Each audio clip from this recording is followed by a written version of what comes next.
नमस्कार साथियों। 71वीं BPSC mains परीक्षा 25 से लेकर के 30 अप्रैल के बीच में आयोजित करी गई थी।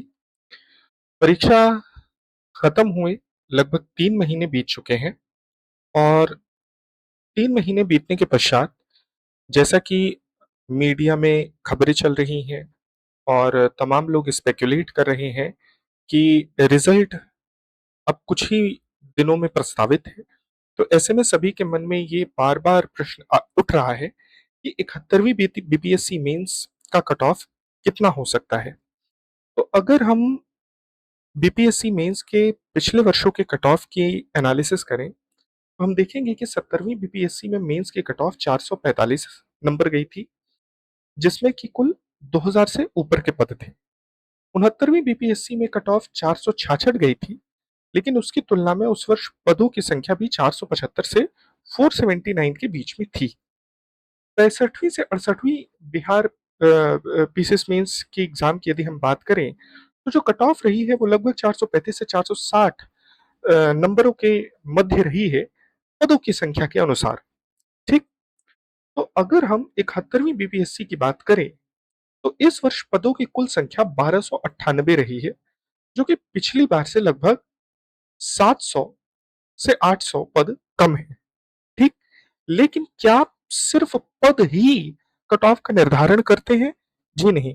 कट ऑफ को निर्धारित करने वाले प्रमुख कारकों में सबसे पहला कारक होता है कि जो पत्र हैं, उनकी प्रकृति कैसी रही। ठीक। तो यदि हम प्रश्न पत्र की प्रकृति की बात करें, तो जो 71वीं मेंस के जो भी प्रश्न थे, वो 70वीं की तुलना में थोड़े से कठिन श्रेणी के थे। ठीक। अब यहाँ पर यदि हम एक-एक पेपर की बात करें और जीएस पेपर 1 की बात करें, तो जीएस पेपर 1 में जो इतिहास का पार्ट था, इस इतिहास में जो शॉर्ट आंसर्स आए थे, जो शॉर्ट क्वेश्चंस थे, वो रिपीटेड थीम पर थे। उनमें कोई बहुत वेरिएशन या बदलाव नहीं देखा गया था। लेकिन जो लॉन्ग क्वेश्चंस थे, वो लॉन्ग क्वेश्चन प्रोपोर्शनेटली थोड़े से कठिन थे 70वीं की तुलना में। अब अगर समसामयिकी की बात करें, तो समसामयिकी पार्ट ने विशेष तौर पर अंतर किया है जीएस पेपर 1 में, जो कि 70वीं की तुलना में निश्चित रूप से कठिन आया था। ठीक। और डेटा इंटरप्रिटेशन की बात करें, यदि डीआई सेक्शन की बात करें, तो डीआई सेक्शन 71वीं में कोई मेजर फैक्टर नहीं है, प्रमुख कारक नहीं है। क्यों? क्योंकि ये 70वीं की तुलना में सरल था, प्रश्नों को करना आसान था। जी हाँ, एक प्रश्न में 100 और 101% वाला कंफ्यूजन अभी भी है। लेकिन इस बात को लेकर के अब आप श्योर हो जाइए कि बीपीएससी दोनों ही चीजों को कंसीडर करेगी।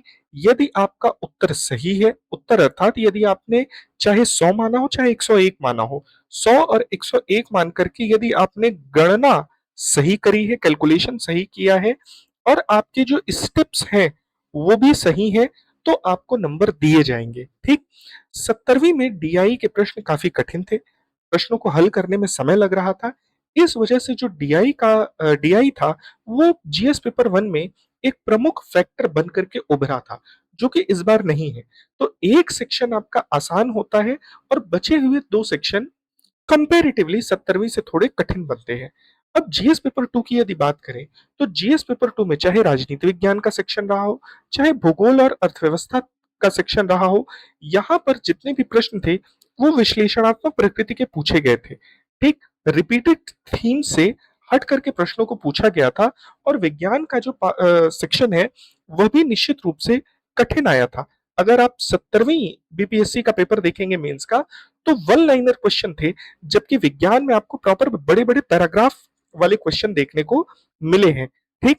तो इस स्थिति में जो जीएस पेपर 2 है, इसमें मार्क्स गेन करना 71वीं में 70वीं की तुलना में थोड़ा-सा कठिन होगा। और जो निबंध सेक्शन है, उसमें भी जो भाग 1 और भाग 2 के जो निबंध थे, वो थोड़े से ज्यादा दार्शनिक प्रवृत्ति के थे। प्रश्नों के अंतर्गत जो भी थीसिस है, एंटीथीसिस है, जो भी निष्कर्ष निकल रहा है, अगर वो ठीक तरीके से टॉपिक के इर्द-गिर्द प्रेजेंट नहीं किया गया, तो निश्चित रूप से नंबर कम होंगे। ठीक। तो एक पक्ष है जो पदों की संख्या है वो ये कह रहा है कि कट ऑफ में थोड़ी-सी वृद्धि होगी, ठीक? वहीं जो दूसरा पक्ष है जो कि पेपर की प्रकृति है, वो ये बता रहा है कि कट ऑफ को डाउन जाना चाहिए, ठीक? तो अगर हम दोनों ही कारकों को यदि ध्यान में रखें, तो संभावित रेंज क्या होनी चाहिए? मेरे अनुसार जो मेंस का कट ऑफ है, उसमें कोई विशेष परिवर्तन इस वर्ष नहीं होने वाला है, ठीक?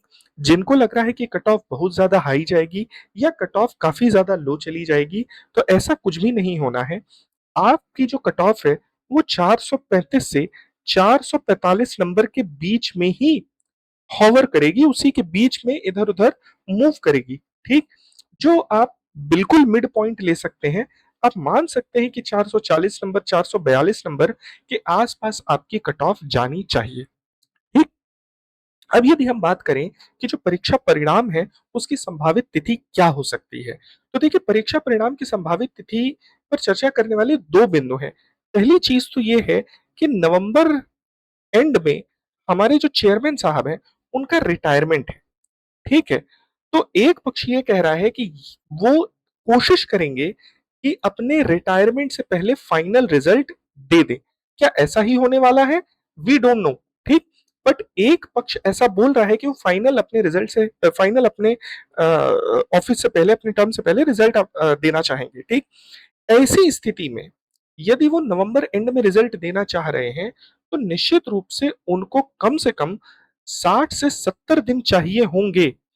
इंटरव्यू साक्षात्कार की प्रक्रिया, जो डॉक्यूमेंट वेरिफिकेशन है, मेडिकल है, ये सारी चीजें करवाने के लिए 60 से 70 से 80 दिनों का समय अवश्य चाहिए होगा। अदरवाइज वो प्रक्रिया पूर्ण नहीं हो पाएगी। तो इस स्थिति में जो संभावना बन रही है वो ये कि आपके सितंबर सेकेंड वीक में सेकेंड वीक में रिजल्ट आ जाना चाहिए, ठीक? हालांकि कुछ सोर्सों से यह पता चला है कि कॉपी की चेक करने की प्रक्रिया लगभग समाप्त हो रही है। फिर भी यदि वो बहुत जल्दी भी करेंगे तो भी वो अगस्त एंड या सितंबर फर्स्ट वीक तक ही जा सकते हैं। उसके पहले तो कोई भी संभावना नहीं बनती। और अगस्त एंड में रिजल्ट देना है तो उनको निश्चित रूप से 20 अगस्त तक कॉपियां भी तो देनी होगी, ठीक? अनइवैल्यूएटेड कॉपी भी तो आपके सामने रखनी होगी। भले 1 महीने की जगह दिन घटा करके मात्र 15 दिन कर दिए जाएं, ठीक? लेकिन फिर भी आपके सामने जो अनइवैल्यूएटेड कॉपी है, अगर वो 20 अगस्त तक नहीं आती है, तो किसी भी स्थिति में आपको सितंबर मिड तक रिजल्ट देखने को नहीं मिलेगा, ठीक? लेकिन जैसी संभावना चल रही है, जैसे विचार चल रहे हैं, ऐसा कहा जा रहा है कि कॉपी चेकिंग की जो प्रक्रिया है, वो लगभग-लगभग पूर्ण हो चुकी है, ठीक? और आने वाले 15 से 20 दिनों के अंदर-अंदर आपको कोई प्रभावी न्यूज़ मिल जाएगी कि रिज़ल्ट आपका जल्दी ही आने वाला है, ठीक? तब तक के लिए आप सभी अपनी तैयारी करते रहिए। जो 72वीं बीपीएससी है, उसका जो प्रीलिम्स है, वो अभी भी 20 सितंबर से लेकर के 5 अक्टूबर के बीच में कभी भी हो सकता है। सर्वाधिक संभावना 20 सितंबर की ही बन रही है। तो आप इन स्पेकुलेशन में अपना समय ज़ाया करने से बेहतर है अगली परीक्षा पर पूरी तरीके से अपना ध्यान केंद्रित करें। परीक्षा की सही रणनीति आगे आने वाले 50 से 60 दिनों के लिए क्या हो सकती है, हमने बता कर के रखा है। रिसोर्सेज़ क्या पढ़ने हैं, वो भी हमने बता कर के रखा है। आने वाले कुछ समय में हम आपके लिए करंट अफेयर और बिहार स्पेशल रिवीजन वीडियोज़ भी लेकर के आने वाले हैं, जिसके माध्यम से आप अपने रिवीजन को अंतिम समय में अपनी तैयारी को और ज़्यादा शार्प बना सकते हैं। तब तक के लिए यदि आपको ये वीडियो पसंद आई, तो चैनल को सब्सक्राइब करिए। मिलते हैं नए वीडियो के साथ। धन्यवाद।